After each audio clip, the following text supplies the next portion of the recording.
So Acura has released information, images, one video, and is allowing reservations of the return of the iconic Integra. Today, I'm going to tell you my opinion of it.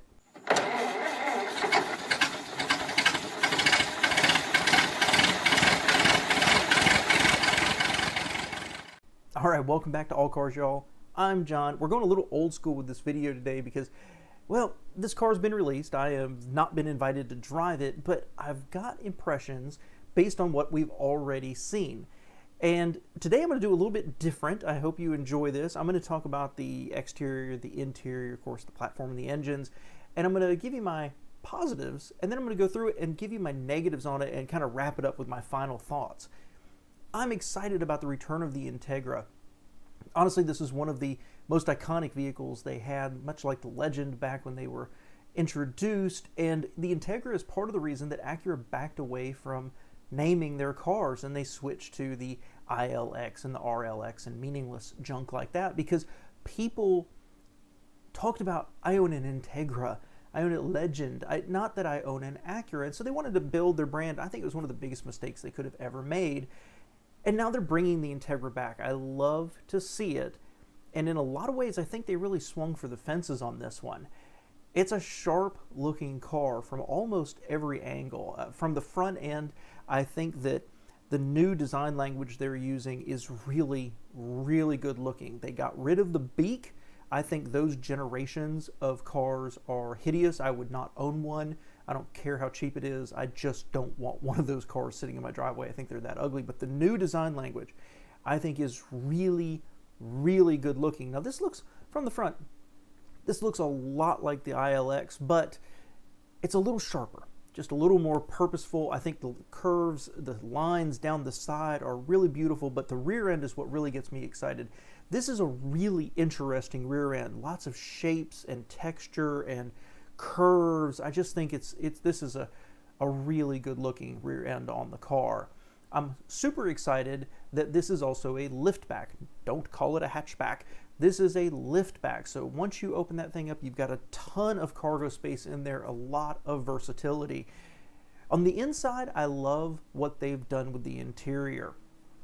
One of my big complaints about Acura has been their interiors have been kind of this futuristic, angled, weird techno thing, and they ended up looking like a Cylon head. This looks much more contemporary, much more modern, and much more refined. Little details like the change in the steering wheel now just gives it a really contemporary look. Now, of course, the Integra is based on the Civic, and it's using the Civic 1.5-liter turbocharged engine. It's going to get about 200 horsepower and 192 pound-feet of torque, mated to a sport-oriented CVT transmission with an available 6-speed manual. And I think that's going to make an awful lot of people happy. It's nice to see a manufacturer investing in cars and investing in manual transmissions. So overall, I've got a really good opinion of what they're doing here. But let's run all through this in the glass half empty.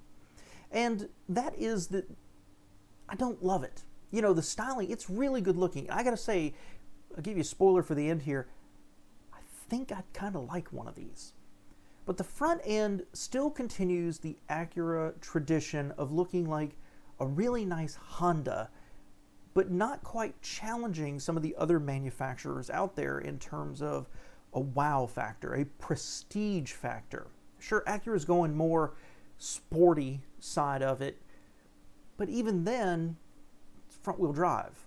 So it's coming with 3 trim lines, only that one engine choice. There is rumors of a Type S in the future, but we don't know anything about that. And this is a car that's starting at just about $30,000. They said just over $30,000. So it's going to be a nice little bump over the ILX. I think it's probably going to be a great performer. I think it's probably going to be a good seller, honestly. But it lacks something on the exterior. It looks a little Fast and Furious, boy racer-ish to me, less than up-and-coming executive who wants a premium near luxury brand. I'm not saying it's not nice. I'm not saying it doesn't appeal to me. I'm just saying it still doesn't hit where Audi, BMW, and Mercedes are going. On the interior, it's the same. As massive as an improvement as I think this interior is, and as sharp as I think it looks, and the fact that it doesn't look like a Boy Racer Techno Wizard interior, and I would like it, the fact is they didn't break any new ground here. Sure, they made the infotainment screen bigger, but then they propped it up on top of the dash. They've made the dash look a lot more upscale than, say, the ILX. But I can't shake the feeling this looks a lot like a Mazda interior to me. And all of a sudden, top-level Mazda 3 versus this thing, I don't know. I think the Acura wins, but I just expected a little more wow. And the same thing from the chassis and the engine. This is really just a nice Civic. I suspect that it'll handle fantastic, that they've done their work there. But still, same problem I've had with Acura all this time. They end up being a nice Honda.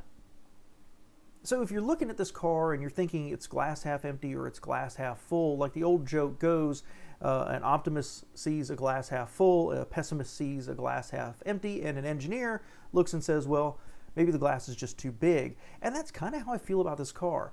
Ultimately, yeah, I'd like to have one of these. I think this would be a hoot, but I've got some major reservations about it, which will only go away maybe after I drive it. I think it's got a lot going for it, and I think I'd rather have something like this than one of the tiny German brands. I think this is going to have more space and be more comfortable inside. My problem is I don't particularly like the Civic.